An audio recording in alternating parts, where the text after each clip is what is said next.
बरेच जण उपवासासाठी काही ना काही वेगवेगळे पदार्थ बनवतच असतात। तर आज आपण खूप सोप्या पद्धतीने उपवासाचा ढोकळा बनवणार आहोत। साबुदाण्याची खिचडी, डोसे असे बरेच प्रकार आपण खात असतो, बनवत असतो। तर अशा पद्धतीने तुम्ही एकदा उपवासाचा ढोकळा बनवून नक्की ट्राय करा। खूपच सॉफ्ट आणि स्पंजी बनतो आणि बनवायला खूपच सोपा आहे। अगदी 10 मिनिटात हा उपवासाचा ढोकळा बनवून तयार होतो। कोणतीही जास्त मेहनत न घेता आपण आज हा उपवासाचा ढोकळा बनवणार आहोत। चला तर रेसिपीला सुरुवात करूयात। तर उपवासाचा ढोकळा बनवण्यासाठी इथे मी वरईचे तांदूळ घेतलेले आहेत। हे बघा, अशा पद्धतीचे वरईचे तांदूळ असतात।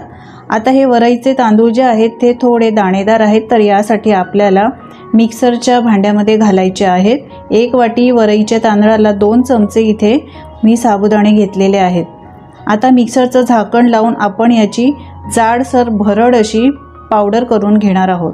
लक्षात असू द्या, एकदम बारीक पावडर करायची नाही। पल्स मोडवर मिक्सर चालू बंद करून अशा पद्धतीने रवाळ टेक्स्चर आपल्याला पाहिजे, अशा पद्धतीने रवाळ पावडर करून घ्यायची। जास्त एकदम बारीक पावडर करायची नाही। बारीक पावडर केली तर ढोकळा आपला व्यवस्थित बनत नाही।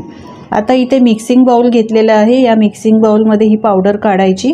यामध्ये मी 2 मोठे चमचे दही घेतलेला आहे। तुम्ही उपवासाला काही पदार्थ यामधले खात नसतील, नाही घातले तरी सुद्धा चालतील। आता सारख्याच वाटीने मी इथे 1 वाटी पाणी घेतलेलं आहे। सुरुवातीला पाण्याचा वापर थोडा कमी करायचा आणि लागेल तसं पाणी घालायचं आणि मिक्स करायचं। तर मी सगळंच पाणी यामध्ये घातलेलं आहे। पाणी घालून सगळं मिश्रण व्यवस्थित मिक्स करून घ्यायचं आहे। वरईचे तांदूळ, त्यामध्ये साबुदाणा, याला पाण्याचा वापर जास्तच लागतो, पण सुरुवातीला पाणी घालू नका, आधी थोडंच पाणी घालायचं आहे। गरज लागेल तसं पाणी घालायचं। आता यावर प्लेट ठेवायची आहे आणि 15 ते 20 मिनिटासाठी असंच मुरण्यासाठी ठेवायचं। 15 ते 20 मिनिटानंतर हे बॅटर अजून थोडंसं फुलून येतं। तर 20 मिनिटं मी हे बॅटर असंच ठेवलं होतं। हे बघा, बॅटर छान फुललेलं आहे। आपलं पाण्याचं प्रमाण जे आपण घातलेलं होतं ते एकदम परफेक्ट होतं। व्यवस्थित मिक्स करून घ्यायचं आहे। यानंतर यामध्ये 1 चमचा आलं आणि मिरचीचा ठेचा घातलेला आहे। तुम्ही इथे आल्याचा वापर उपवासाला करत नसाल तर करू नका, यामध्ये फक्त मिरचीचा ठेचा घाला। आता इथे मी 1 चमचा सेंधव मीठ उपवासाचं घातलेलं आहे। 2 मोठे चमचे तेल घालायचं आणि सगळं व्यवस्थित मिक्स करून घ्यायचं। ढोकळा बनवताना तेलाचा वापर केल्यामुळे जेव्हा आपण ढोकळा खातो ना, त्यावेळेला घशाला हा ढोकळा आपल्याला कोरडा वाटत नाही। बॅटर छान एकाच डायरेक्शनने मिक्स केलेला आहे। आता ज्या प्लेटमध्ये आपण ढोकळा बनवणार आहोत त्या प्लेटला तेल लावायचं आहे। प्लेटला तेल लावल्यामुळे ढोकळा प्लेटला चिकटत नाही आणि सहज तो आपल्याला काढता येतो। आता या मिश्रणामध्ये आपण ढोकळ्याच्या 1 इनोचं सॅचेट घातलेलं आहे। तुमच्याकडे खायचा सोडा असेल तो तुम्ही घातला तरी सुद्धा चालू शकतो। इनो घातल्यानंतर एकाच डायरेक्शनला चांगलं हे बॅटर छान फेटून घ्यायचं आहे। हे बघा, अशा पद्धतीने छान अगदी ढोकळ्याचं बॅटर फेटून घ्यायचं, म्हणजे ढोकळा छान मऊसूत बनतो। आता हे बॅटर तेल लावलेल्या प्लेटमध्ये घालायचं आहे। तर हे बॅटर प्लेटमध्ये घालण्यापूर्वीच मी इथे कढई गरम करायला ठेवली होती। यामध्ये पाणीसुद्धा चांगलं गरम करून घेतलेलं आहे। आधीच हे तयार ठेवायचं आणि त्यानंतर यावर चाळणी ठेवायची आहे आणि चाळणीवर आपण जे ढोकळ्याचं मिश्रण घातलेली प्लेट आहे ती प्लेट ठेवायची आहे। यानंतर याला झाकण लावायचं, म्हणजेच लीड लावायची आहे आणि 7 ते 8 मिनिटं हा ढोकळा गॅसची फ्लेम मीडियम ठेवून वाफवून घ्यायचा। 7 ते 8 मिनिटांमध्ये हा ढोकळा छान वाफवून होतो। तर तुम्ही पाहू शकता ढोकळा छान वाफवून झालेला आहे। गॅस मी बंद केलेला आहे। टूथपिकने किंवा सुरीने चेक करायचं, याला ढोकळ्याचं बॅटर चिकटत नाही, याचा अर्थ ढोकळा आपला छान वाफवून झालेला आहे। मस्त फुलला देखील आहे। प्लेट बाहेर काढून पूर्णपणे थंड करून घ्यायची। तर हे पहा, ढोकळ्याचं टेक्स्चर तुम्ही पाहू शकता किती सुरेख आलेलं आहे। ढोकळा मी पूर्णपणे थंड करून घेतलेला आहे।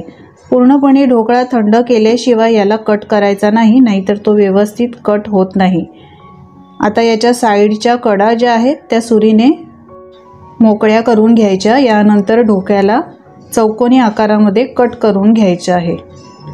सुरीचे जे दात असतात ना, सुरीची दातवाली सुरी असते ती सुरी वापरा ढोकळा कट करताना, म्हणजे ढोकळा व्यवस्थित कट होतो। हे बघा किती सॉफ्ट ढोकळा झालेला आहे, त्यामुळे तो व्यवस्थित कापला जातोय। तर चौकोनी आकारामध्ये हा ढोकळा मी कट करून घेतलेला आहे। हे बघा व्यवस्थित आपला ढोकळा कट करून झालेला आहे। आता यावर थोडीशी मिरचीची पावडर आहे ती स्प्रिंकल करायची आहे। आपण ज्या वेळेला ढोकळा वाफवायला ठेवला होता ना, त्यावेळेलाच तुम्ही ही पावडर स्प्रिंकल करू शकतात, पण मी आता करते आहे, आता केली तरी सुद्धा चालते। तुम्ही मिरचीची पावडर खात नसाल, उपवासाला नाही घातली तरी सुद्धा चालेल। बारीक चिरलेली कोथिंबीर घालायची आहे। आता यावर आपण तडका देणार आहोत, म्हणजेच फोडणी देणार आहोत। तर यासाठी मी इथे तेल गरम केलेलं आहे। 1 चमचा जिरं घालायचं, कढीपत्त्याची पानं आणि हिरव्या मिरच्या 3-4 अशा मी घातलेल्या आहे आणि हा गरमागरम तडका जो आहे ढोकळ्यावर घालायचा। मी ढोकळा बनवताना वापरलेले पदार्थ जिरं किंवा आल्याचा वापर तुम्ही उपवासाला करत नसाल तर तो तुम्ही यामध्ये नाही घातला तरी सुद्धा चालेल, त्याशिवाय देखील ढोकळा खूप छान बनतो। तर हे बघा आपला मस्त मऊ सॉफ्ट अगदी जाळीदार ढोकळा तयार झालेला आहे। आता आपण हा डिमोल्ड करून घेऊया। तर हे बघा तुम्ही पाहू शकता किती सुंदर अशी जाळी आलेली आहे। खूपच सॉफ्ट असा स्पॉन्जी मऊसूत ढोकळा तयार झालेला आहे। हे बघा अशा पद्धतीने तुम्ही हा वरईच्या तांदळापासून ज्युसी अगदी सॉफ्ट मऊ ढोकळा बनवू शकता। हा ढोकळा तुम्ही उपवासाच्या चटणीबरोबर खाऊ शकता।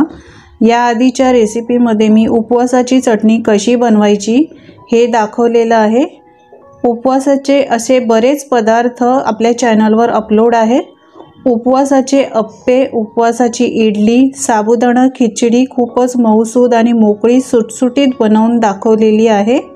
याशिवाय उपवासाचे गुलाबजाम सुद्धा मी अपलोड केलेले आहेत। डिस्क्रिप्शन बॉक्समध्ये या सगळ्या व्हिडिओची लिंक मी दिलेली आहे, तुम्ही तिथून पाहू शकता। तर मी अपलोड केलेल्या बाकीच्या रेसिपीसुद्धा उपवासाच्या तुम्ही एकदा नक्की ट्राय करून बघा, तुम्हाला नक्कीच आवडतील।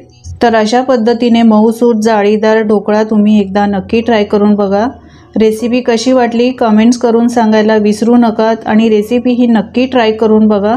आवडली असेल रेसिपी तर एक लाईक करा, शेअर करा आणि माझ्या चॅनलवर जर तुम्ही नवीन असाल तर चॅनलला सबस्क्राईब करा। पुन्हा भेटूया अशाच छानशा नवनवीन रेसिपीसोबत। धन्यवाद।